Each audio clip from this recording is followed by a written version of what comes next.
नमस्कार दोस्तों आज हम वास्तुशास्त्र में बात करने वाले हैं एक बहुत ही अनोखे टॉपिक के बारे में, अलग टॉपिक के बारे में। वो टॉपिक है कैसे पहचाने कि कोई वास्तु कंसल्टेंट सही है या गलत। क्योंकि आज मेरे पास बहुत सारी क्वेरीज आती है कि सर हम भी चक्कर में फंस गए, हमने वास्तु करा लिया, अब क्या करें। हमें ऐसी टिप्स दीजिए जिससे हम ऐसे फ्रॉड वास्तु कंसल्टेंट जो आजकल अपने नाम के आगे आचार्य लगा के घूम रहे हैं, हम ऐसे फ्रॉड कंसल्टेंट के चक्कर में आने से बच जाएं। तो आज मैं आपके साथ कुछ ऐसे टिप्स शेयर करने वाला हूं जिनको आप अच्छे से नोट कर लीजिए अपने पास। आपके बहुत काम आने वाले हैं ये टिप्स, क्योंकि आप भी अपने घर पे अगर किसी कंसल्टेंट को बुला रहे हैं तो आप आइडेंटिफाई कर सकते हैं कि वो वास्तु कंसल्टेंट सही है या गलत। वो सच्चा कंसल्टेंट है, वो वैदिक वास्तु जानता है, या वो ही चक्रजीवी है। तो आप आइडेंटिफाई आराम से कर पाएंगे दोस्तों।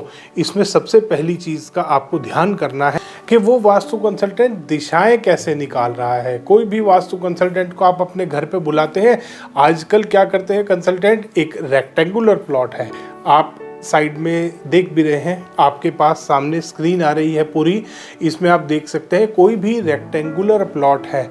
अगर कोई कंसल्टेंट इस तरीके से 9x9 का पद विन्यास कर रहा है जैसा आपको स्क्रीन पे दिख रहा है, या स्क्वायर प्लॉट है, स्क्वायर भी आपको दिख रहा है स्क्रीन पे, अगर इस स्क्वायर प्लॉट में भी कोई 9x9 का पद विन्यास करके कंसल्ट कर रहा है आपको, कोई आपके घर के मैप पे आपको गाइडेंस दे रहा है या घर आके इस तरीके से गाइड कर रहा है, तो समझ लीजिए वो एक जेन्युइन वास्तु कंसल्टेंट है। आप उससे अच्छे से एडवाइस ले सकते हैं। सेकंड, अब ये आपके सामने जो मैप आ रहा है आप देख सकते हैं, अगर कोई भी कंसल्टेंट की इस तरीके से चक्र लगा रहा है आपके नक्शे के ऊपर, आपके मैप के ऊपर, तो आप सावधान हो जाइए, ये सही कंसल्टेंट नहीं है, ये एक आचार्य है। वो आजकल जो चल रहे हैं नए नए आचार्य, और ये एक फ्रॉड वास्तु कंसल्टेंट है। फ्रॉड क्यों है? क्योंकि ये मेथड वास्तुशास्त्र का गलत है वास्तु करने का।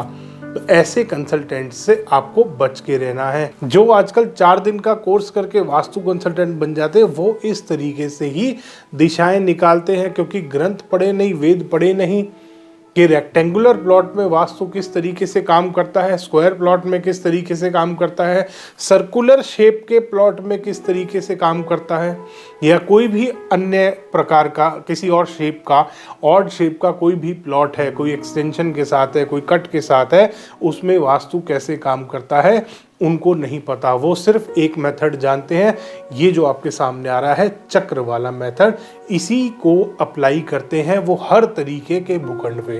तो आप समझ लीजिए दोस्तों, ये आपके साथ फ्रॉड होने वाला है। बहुत बढ़िया हुआ। सेकंड, अगर कोई, अभी जैसे हम बात कर रहे थे चक्र के बारे में ही, अगर कोई भी आपके भूखंड के ऊपर, या जो भूखंड का आपका नक्शा है, मतलब अगर कोई भी आपके भूखंड के नक्शे के ऊपर इस तरीके का चक्रा लगा रहा है, ये आपको स्क्रीन पे दिख रहा है, इस तरीके का कोई चक्र आपके नक्शे के ऊपर लगा दिया है किसी ने, तो समझ लीजिए आपका वास्तु वहीं से बिगड़ना शुरू हो गया है, क्योंकि ये वास्तु के किसी भी ग्रंथ का पार्ट नहीं है।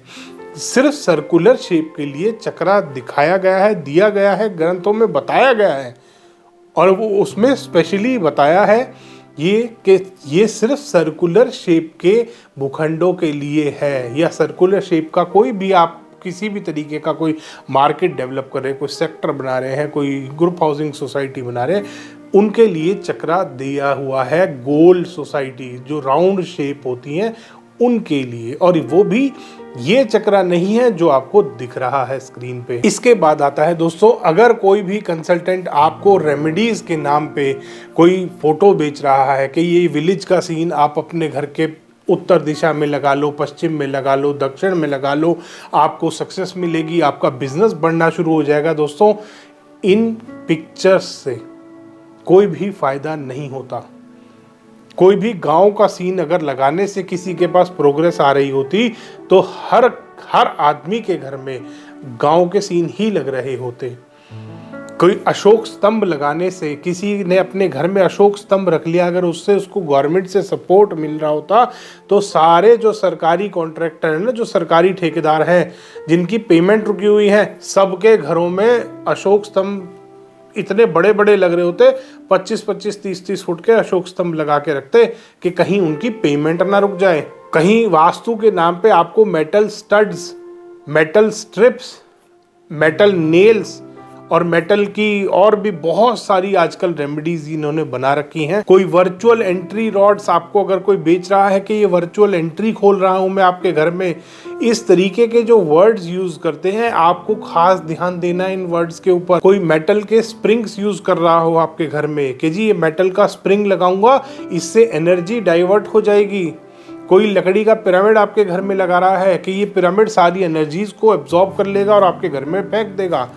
अगर इस तरीके का कोई भी प्रोडक्ट आपके ये साथ इस्तेमाल किया जा रहा है, आपके घर में लगाया जा रहा है, तो समझ लो आपका वास्तु बिगड़ने वाला है। ये कंसल्टेंट वही है जो एजेंट बने घूम रहे हैं आजकल, 4 दिन के कोर्स वाला कंसल्टेंट है ये। तो ऐसे कंसल्टेंटों से आपको खासकर सावधान रहना है दोस्तों, ये बड़े खतरनाक हैं। रेमेडी के नाम पे आपको आपके ईस्ट डायरेक्शन में सूर्य देवता को बिठा देंगे, आपके पश्चिम दिशा में कहीं पे या दक्षिण दिशा में विलेज का सीन लगवा देंगे। एक घर में दही मथनी, जो उसका एक स्टैचू आइडल पूरा एक वो था, नीचे हांडी थी, ऊपर दही मथनी, वो ईस्ट ऑफ साउथ ईस्ट में लगवा रखी थी कि मंथन का जोन है तो यहाँ पे ये हांडी और ये रख लो, वास्तु सही हो जाएगा। बाथरूम था दोस्तों उसके बाथरूम में किसी कंसल्टेंट ने वो जो दही मथने वाला होता था ना, मक्खन निकालते थे पहले, छाछ बनाते थे, मक्खन निकलता था, वो जो मथनी होती थी, वो मथनी और मटका रखवा रखा था बाथरूम के अंदर कि आपका मंथन का जोन है, यहाँ पे रखो, आपके घर में बहुत ग्रोथ होगी, बहुत प्रोग्रेस होगी। दोस्तों एंट्री बाथरूम में घुसते ही सामने दही और वो मटकी थी, मटकी और मथनी दोनों चीज वहां पे रखी हुई थी। ऐसे ऐसे कंसल्टेंट हैं। तो इस तरीके की रेमेडीज से आपको बचना है। कोई आपको टेप बेच रहा है, कोई आपको कह रहा है यहाँ पे नीली टेप लगा लो या हरी टेप लगा लो या पीली टेप लगा लो। दोस्तों टेप बहुत ही नुकसानदायक चीज़ होती है, आपको वो अपने घर में कोई भी कंसल्टेंट अगर आपको रिकमेंड कर रहा है टेप, बिल्कुल मत लगाना दोस्तों, बहुत नेगेटिव होती है टेप। उसके बाद दोस्तों बहुत एक काफ़ी गंभीर टॉपिक है, वो है वास्तु में एनर्जीज का। अब एनर्जीज, कुछ वास्तु कंसल्टेंट है इंडिया में जो एनर्जीज को एक्चुअल में स्कैन करते हैं। जैसे अर्थ की वाइब्रेशन, भूमि की ऊर्जा होती है, इसको स्कैन करने का, जियोपैथिक स्ट्रेस को स्कैन करने का, और भी जो पैरेलल वाइब्रेशंस होती हैं, cosmic energy, environmental radiations, electromagnetic radiation, इन सब चीज़ों को स्कैन करने के जो स्कैनर आते हैं दोस्तों, जो प्रोग्राम यूज़ होते हैं, वो 1.5-2 करोड़ रुपए के हैं। अब ये वास्तु कंसल्टेंटों के पास है नहीं, ये स्पेशली ये जो 4 दिन के आचार्य हैं, चक्रजीवी हैं, इनके पास ये है नहीं। बट इन्होंने एक वर्ड सुन लिया, एनर्जी। अब वो क्या काम करते हैं, वो आपके घर में जो नक्शा लगाया, आपके घर में जो चक्रा लगाया है नक्शे के ऊपर आपके, उससे वो बनाते हैं बार चार्ट।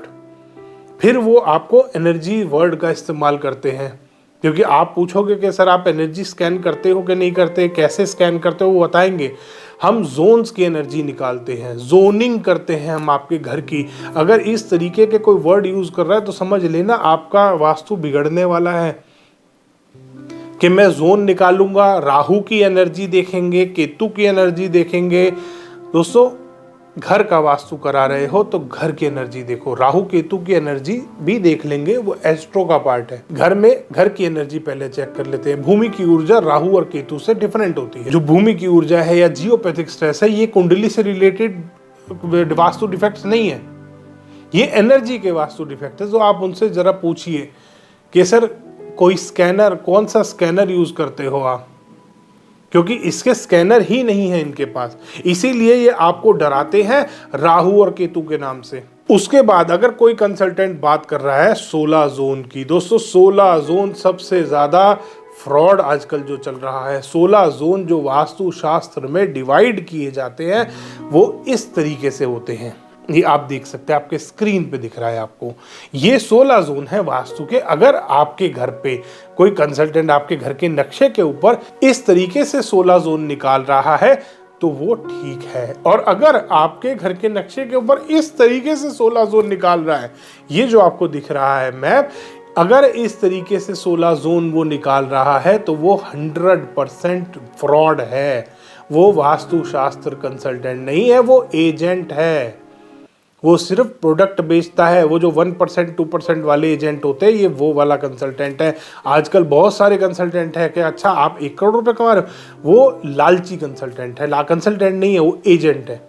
जैसे प्रॉपर्टी डीलर नहीं होता, 1 करोड़ की प्रॉपर्टी दिलवा रहा हूँ, 1 लाख रुपए मेरा या 1% मेरा, 2% मेरा, ये वो वाले कंसल्टेंट है। ये परसेंटेज वाले कंसल्टेंट है। ये इनको कंसल्टेंट नहीं बोलते, इनको एजेंट बोलते हैं। और वो बड़े खुशी से बताते भी हैं कि हम तो परसेंटेज फिक्स करते हैं, एजेंट गिरी करते हैं, वास्तु कंसल्टेंट नहीं है। ऐसे फ्रॉडियों से बच के रहना है दोस्तों। इसके बाद आता है दोस्तों असली खेल।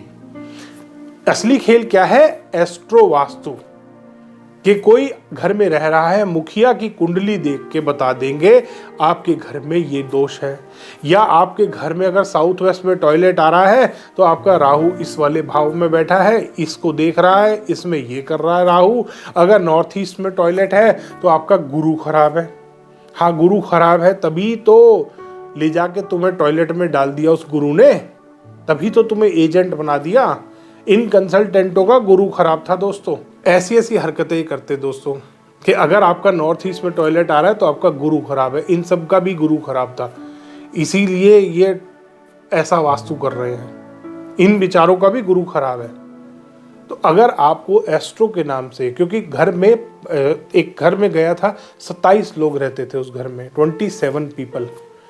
3 भाई थे, तीनों भाई ज्वाइंट परिवार था, खूब बड़ा पूरा परिवार। उनके फादर मदर दोनों थे, उनके पोते पोती तक हो चुके थे। इतना बड़ा परिवार था। अब 27 लोग की अगर इनको कुंडली दे दी जाए, ये घर तो कोई खरीद ही नहीं पाएगा, क्योंकि आधा घर किसी भाई के नाम पे था, आधा घर फादर मदर के नाम पे था। फादर मदर वही वाले एरिया में रह रहे थे, भाई रह रहे थे फादर मदर वाले नाम के एरिया में। कैसे निकालेगा राहु केतु ये वास्तु कंसल्टेंट? ये पूछे इससे। और अगर कुंडली से ही, एक और चीज दोस्तों, एक और इनका फ्रॉड क्या है, अगर कुंडली से ही सब कुछ डिसाइड होना है तो वास्तु कर क्यों रहे हो तुम? ये भी तो सोचो। अगर साउथ वेस्ट में टॉयलेट आपको घर में मिलना है, क्योंकि आपका राहु खराब है या केतु जो भी कुछ खराब बताते हैं, राहु अगर आपका खराब है और साउथ वेस्ट का आपको टॉयलेट मिलना ही है, तो फिर वास्तु क्या कर लेगा? अगर गुरु खराब है और नॉर्थ ईस्ट में टॉयलेट मिलना ही है आपको, तो आप कितने भी घर देख लो, नॉर्थ ईस्ट वाला टॉयलेट वाला ही घर मिलेगा। और जिस दिन गुरु ठीक होगा, अब उस वास्तु कंसल्टेंट से जरूर पूछेगा कि ये टॉयलेट ठीक हो जाएगा अपने आप, इसका उपाय हो जाएगा, या ये टॉयलेट यहाँ से गायब हो जाएगा? क्योंकि गुरु अभी खराब चल रहा है, कभी तो सही भी होगा। तो वो क्या टॉयलेट नुकसान देना बंद कर देगा? उस वास्तु कंसल्टेंट है, उस फ्रॉडिये से ये जरूर पूछना दोस्तों।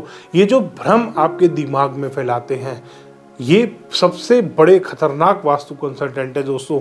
आप ऑनलाइन वीडियोस देखिए, इनकी 1 मिनट में पोल खुल जाती है। जिस तरीके के ये भ्रम फैलाते हैं, लाल रंग यूज मत करना, कैंसर से मर जाओगे। नीला रंग यहाँ मत ले आना, साउथ ईस्ट में कैंसर से। एक तो हर बीमारी कैंसर होती है। कोई भी वास्तु दोष आपके घर में है, आपको सिवाय कैंसर के कोई और बीमारी नहीं लगाते ये, क्योंकि ये चाहते हैं आप परेशान हो, लोग परेशान हो, और इनको बार बार अप्रोच करो आप। तो दोस्तों ऐसे फ्रॉडियों से बच के रहना है।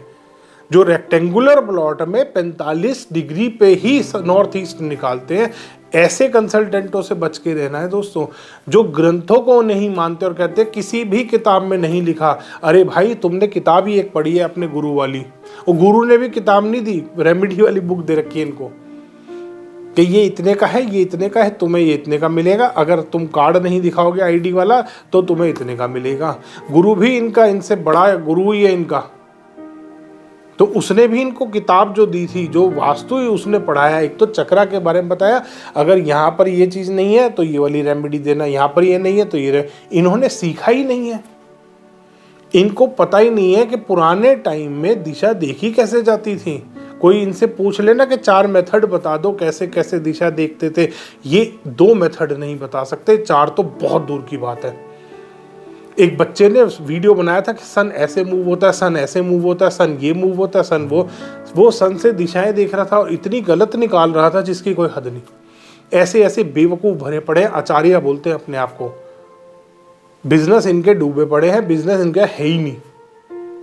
तो ये बिजनेस डूब गए, इनके रिलेशनशिप इनके ख़त्म हो गए। अब ये ले दे के वास्तु में फ्रॉड कर रहे हैं, एजेंटगिरी कर रहे हैं। तो अगर ऐसा कोई कंसल्टेंट आपको मिल गया है तो सावधान हो जाना दोस्तों, जो एस्ट्रो वास्तु के नाम पे आपकी कुंडली देखकर आपको डरा रहा है, या कोई ऐसा कंसल्टेंट आपको मिल गया है जो कह रहा है जी आपकी न्यूमरोलॉजी के नंबर खराब हैं, या कोई कह रहा है कि आपका तो फ़ोन नंबर खराब है।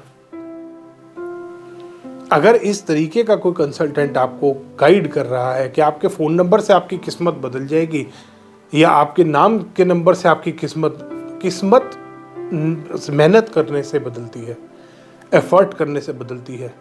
फ़ोन नंबर बदलने से अगर किस्मत बदल रही होती तो हर आदमी करोड़पति होता। 10,000 रुपये में, 5,000 रुपये में किसी न्यूमरोलॉजिस्ट से गाइडेंस लेता, अपने किस्मत से अकॉर्डिंग नंबर लेता और फिर उसके बाद सक्सेस हो जाता। वो सक्सेसफुल, हर आदमी सक्सेसफुल हो सकता था, फिर तो कोई दिक्कत ही नहीं थी लाइफ में। और फ़ोन कंपनी वाले न्यूमरोलॉजिस्ट हायर करके रखते कि जो भी ग्राहक आ रहा है उसको उसके लकी नंबर के हिसाब से ही नंबर दो, ताकि हर आदमी सक्सेसफुल हो, क्योंकि उनका भी तो बिल टाइम पे भरा जाएगा। अगर आदमी सक्सेसफुल होगा, कमाएगा, पैसा कमाएगा उस फ़ोन नंबर को इस्तेमाल करके, तो बिल भी तो अच्छा आएगा, क्योंकि बिजनेस करेगा उसी फ़ोन से। बिजनेस करेगा तो बिल बनेगा, बिल बनेगा तो मोबाइल कंपनियों का सबसे ज़्यादा फायदा है। तो ऐसे फ्रॉडियों से बच के रहना है आपको। धन्यवाद दोस्तों, वीडियो पसंद आया तो उसको लाइक करें, शेयर करें और चैनल को सब्सक्राइब करना ना भूलें।